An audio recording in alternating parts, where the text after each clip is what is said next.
Kia ora te whānau a iho karaiti ko Andrew Doubleday tēnei. Today we're looking at the Gospel for Sunday the 14th of January 2024, and it's John chapter 1 verses 35 through to 51. Jesus decided to go to Galilee. He found Philip and said to him, "Follow me." Now Philip was from Bethsaida, the city of Peter and Andrew. Philip found Nathaniel and said to him, "We've found him about whom Moses in the law and also the prophets wrote, Jesus, son of Joseph from Nazareth." Nathaniel said to him, "Can any good thing come out of Nazareth?" Philip said to him, "Come and see." When Jesus saw Nathanael coming toward him, he said to him, "Here is truly an Israelite in whom there is no deceit." Nathanael asked him, "Where did you get to know me?"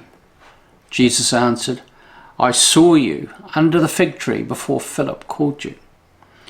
Nathanael replied, "Rabbi, you are the Son of God, you are the King of Israel."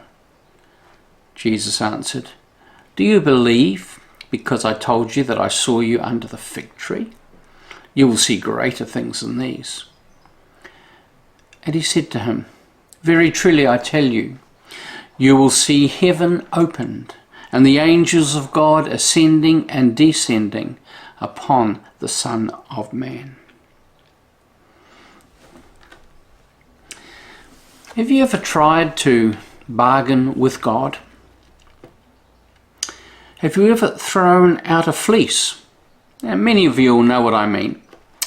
It's a picture that comes from Judges chapter 6, where Gideon is trying to discern the will of God.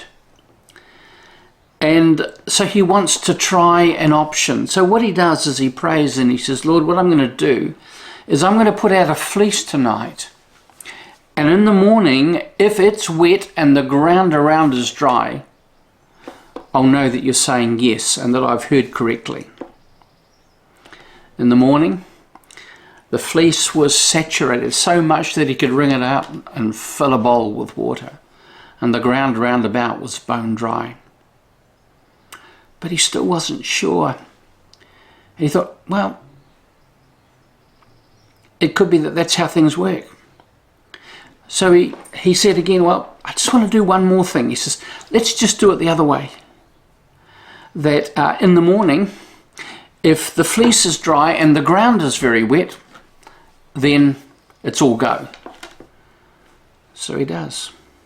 And in the morning, the fleece is bone dry and the ground around about is saturated. So he has his clarity. He has his discernment. He knows that God's going to be with him. Why do you think did I tell you that? Well, the truth is that as I've sat with this text that we've had today of Jesus' encounter with Nathaniel, I've struggled to understand it. It's been difficult for me to interpret. And part of the reason is it seems to me there's too little information. I'm not told enough. We're not told enough what is going on here. Now the thing is that Nathaniel, we discover as we read the whole, is actually from Cana. And I want to suggest that when Jesus left the place of baptism, this is where he went. He went into Galilee and he's come to Cana. Because it makes sense, because 3 days after this event, he's invited to a wedding there. So we start the story with Nathaniel. Nathaniel is plain spoken. He calls a spade a spade. What he said was always true to who he was. He speaks his truth. Now Cana was a small village, as was Nazareth, and they weren't that far apart, maybe 5 or more kilometres, maybe up to 10, I'm not sure, but probably seen as a competitor.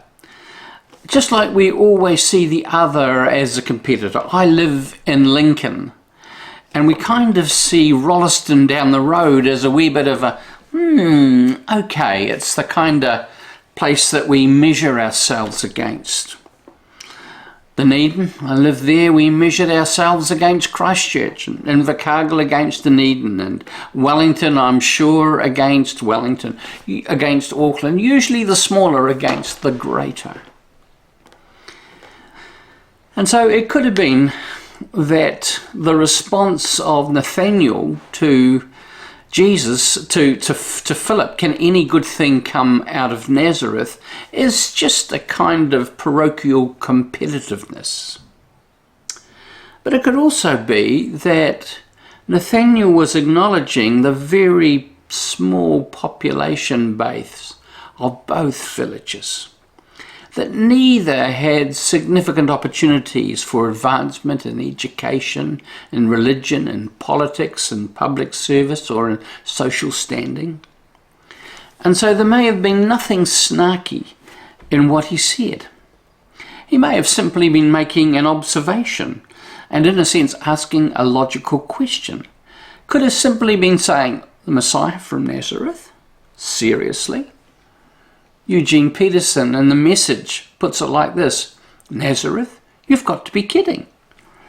It appeared very unlikely that the Messiah would come from such a nondescript and small and insignificant environment. Philip's simple response, though, to Nathaniel was, come and see. So he came and saw. And what happened next blew Nathaniel away. Because we read that Jesus said to Nathaniel, I saw you under the fig tree before Philip called you. Nathaniel was gobsmacked. So what does this mean? It's unlikely, I want to suggest, it was just a literal reference to having been noticed, because this would simply have indicated that Jesus had passed by earlier and had seen him sitting there. Yet it seems that there is much more going on here, certainly for Nathaniel, to get such an extreme reaction out of him. Who does that?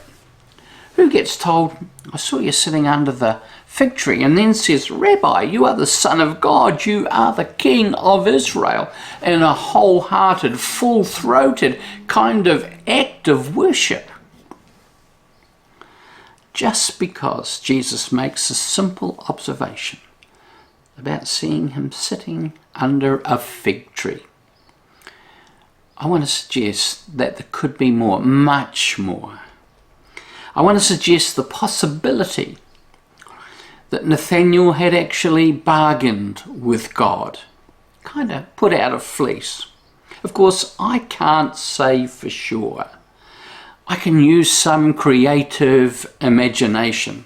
I can suggest how it might have been, to offer a scenario that makes some sense, at least to me.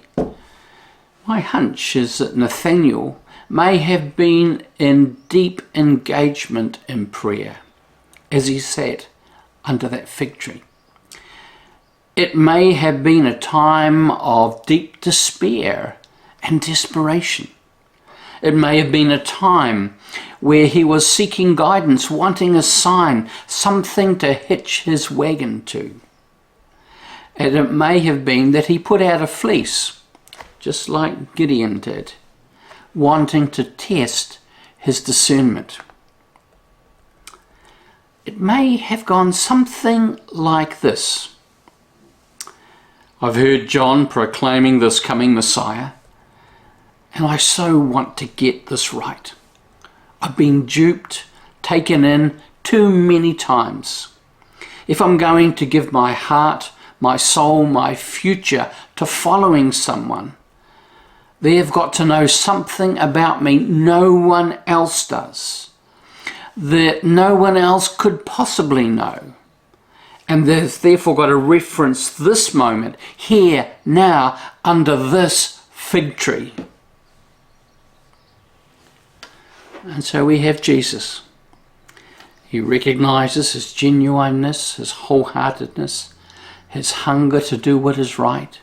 And when he first sees him, says, Here is truly an Israelite in whom there is no deceit. Honest, upfront, plain spoken. Where did you get to know me? Says Nathaniel. I saw you under the fig tree before Philip called you. And Nathaniel's response, Rabbi, you are the Son of God. You are the King of Israel. Is this what happened? I don't know for sure. Perhaps you can come up with a better explanation.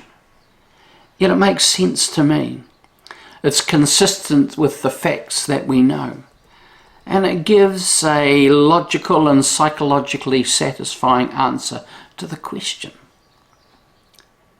But Jesus isn't finished. He addresses both of them, Philip and Nathaniel. Do you believe because I told you that I saw you under the fig tree? You will see greater things than these. And he said to them, very truly I tell you, you will see heaven opened and the angels of God ascending and descending upon the Son of Man. Jesus is referencing two well-known passages from the Old Testament. The first one is the story of Jacob's ladder in Genesis 28. And all would have been very familiar with Jacob's dream. Jesus is indicating an open heaven, the angels of heaven ascending and descending upon the Son of Man. Jesus is also claiming to be the Son of Man, coming with the clouds of heaven. It's an allusion to Daniel 7.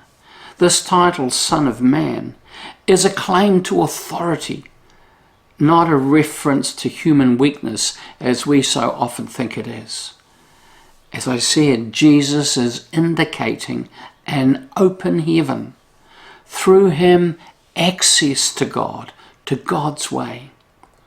There's a sense of him inviting, walk with me, and you'll experience a fullness you never dreamed of. You'll get to know God, not just as an idea, as an intellectual concept, but as one who relates to you, cares for you, guides you, and will do so every day of your life. You may think I'm reading too much into this. Well, you're welcome. I don't think so. God bless you. Amen.